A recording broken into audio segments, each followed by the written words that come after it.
뉴스룸은 시민들께 한 걸음 더 다가가기 위해 오늘부터 이틀간 이곳 국회 현장에서 전해드리겠습니다. 첫 소식은 완전히 밝혀지지 않은 계엄 동기에 대한 내용입니다.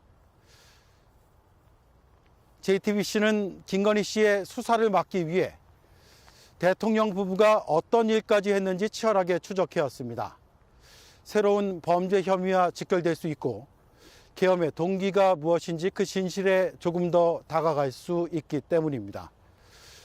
오늘 김건희 특검이 김건희 봐주기 수사 의혹에 대해 강제 수사에 나섰습니다. 내란 특검에 있는 김건희 텔레그램을 적법한 증거로 확보하기 위해 압수수색에 나섰습니다. 영장에는 윤석열, 김건희, 박성재 세 사람이 피의자로 적시됐습니다. 저 소식 박현주 기자입니다. 광화문에 있는 김건희 특검이 서초동에 있는 내란 특검의 수사관을 보내 압수수색 영장을 집행했습니다. 김건희 씨가 박성재 전 법무부 장관에게 보낸 텔레그램을 확보하기 위해서입니다. 지난해 5월 5일 대통령 배우자는 법무부 장관에게 자신의 수사를 물었습니다. 김혜경, 김정숙 수사는 어떻게 되느냐고 물었고 김명수 대법원장 수사는 왜 2년째 진행이 안 되냐며 법무부 장관을 지휘하는 듯한 메시지를 보냈습니다. 이 시기는 검찰총장이 김건희 씨 명품백 사건을 신속히 처리하라며 서울중앙지검에 전담수사팀 구성을 지시하던 때였습니다. 하지만 김건희 씨 텔레그램 8일 후인 5월 13일 수사 지휘 라인이 모두 교체됐습니다. 어제 단행된 검사장 인사는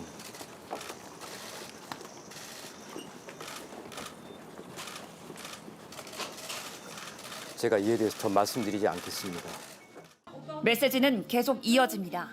도이치 주가 조작에 대한 김건희 씨 무혐의 결정이 내려지기 일주일 전인 지난해 10월 10일 김 씨는 윤성현 국민의힘 의원이 페이스북에 올린 여론재판을 열자는 거냐는 글의 링크를 법무부 장관에게 전달했습니다. 무혐의 결정 뒤엔 윤석열 전 대통령이 박 전 장관에게 한동훈이 불법 수사라는 걸 알면서도 사악한 의도로 2년 끌었다는 메시지를 보냅니다. 김건희 씨는 최근 대통령의 권한은 사용하지 않았다며 사과했지만 비제로, 비원으로 불린 부분은 개인적 이익을 위해 동시에 움직였습니다. 오늘 압수수색 영장엔 이들 부부와 박성재 전 장관이 모두 직권남용 피의자로 적시됐습니다. JTBC 박현주입니다. 네, 이번 압수수색에는 대검과 서울중앙지검도 포함이 됐습니다. 유독 김건희 씨에게만 황제 조사를 하고 무혐의 처분을 내렸던 검찰을 직접 겨냥한 겁니다. 검찰이 이런 결정을 한 배경에 대통령 부부의 외압이 있었는지가 의혹의 핵심입니다. JTBC가 보도한 김건희 씨의 텔레그램과 윤 전 대통령의 안가 호출 의혹도 확인해야 할 대목입니다. 연지환 기자입니다. 김건희 특검이 내란 특검에 이어 찾은 곳은 서울 서초동 대검찰청과 서울중앙지검 사무실입니다. 김건희 씨 무혐의 처분을 둘러싼 검찰 내부 의사 결정 그리고 법무부와의 소통 과정을 확인하기 위해서입니다. 특히 박성재 전 법무부 장관이 어떤 보고를 받고 어떻게 지시했는지가 핵심입니다. 2023년 12월 무렵 중앙지검 수사팀은 김건희 씨 소환 조사를 추진한 걸로 파악됩니다. 도이치 주가 조작 특검이 국회를 통과하고 디올백 수수 사건이 터지며 대통령 부인 수사에 대한 여론이 비등할 때입니다. 그런데 곧바로 2024년 1월 윤석열 전 대통령이 중앙지검장을 삼청동 안가로 호출한 정황이 드러났고 영부인 소환 조사 추진은 잦아들었습니다. 이후 그해 봄 검찰총장이 패싱된 인사가 단행됐고 지휘 라인이 전면 교체됩니다. 그리고 이른바 황제 조사 뒤 명품백과 도이치 사건은 차례로 무혐의 처분됐습니다.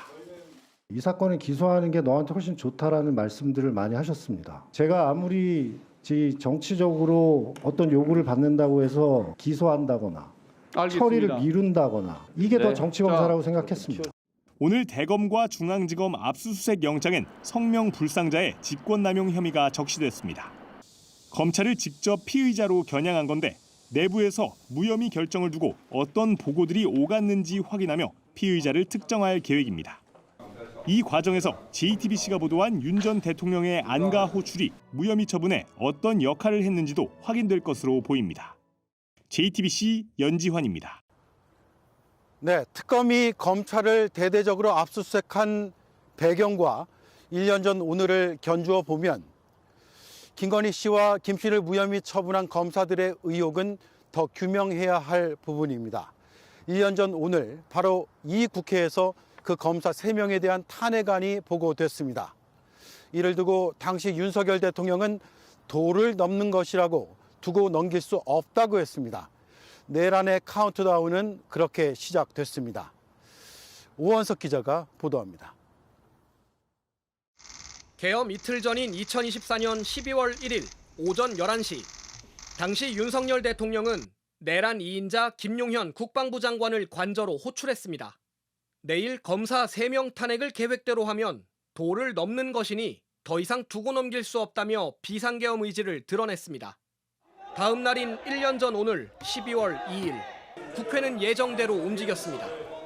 민주당이 국회에 도이치모터스 주가 조작 관련 김건희 씨를 무혐의 처분한 검사 3명에 대한 탄핵안을 보고했습니다. 오늘 본회의에서는 검사 3인과 감사원장 탄핵 보고가 이루어지고 내일 모레 12월 4일 날 표결이 진행될 예정입니다. 김건희 씨 수사와 깊이 연관된 이 사건이 비상계엄의 방아쇠가 됐다고 특검은 보고 있습니다. 1년 전 12월 2일 오늘 밤 충암 선후배이자 내란 1, 2인자 대통령과 국방부 장관은 다시 관저에서 만났습니다. 이 자리에서 전두환 신군부의 포고령을 참고한 12.3 포고령이 보고됐습니다. 5월 17일 날 했을 17일? 거예요. 예. 네. 그때 그게 포고령 10호가 나갔을 겁니다. 아마. 네. 그때 보면 거기에 모든 정치 활동을 금한다고 되어 있습니다. 알겠습니다. 대통령은 최종 승인했습니다. 여기 포고령 이거는 좀 추상적이기는 하지만 그런 어떤 상징적이라는 측면에서 뭐 그냥 놔둡시다라고 말씀을 드리고 그냥 놔뒀는데 헌법과 법률을 위반하는 정당 활동 금지 등이 포함된 포고령이었습니다. 두 사람은 롯데리아의 역술인, 경찰의 수뇌부, 군 사령관에게 하달할 마지막 작전을 1년 전 오늘 밤 완성했습니다. JTBC 오원석입니다.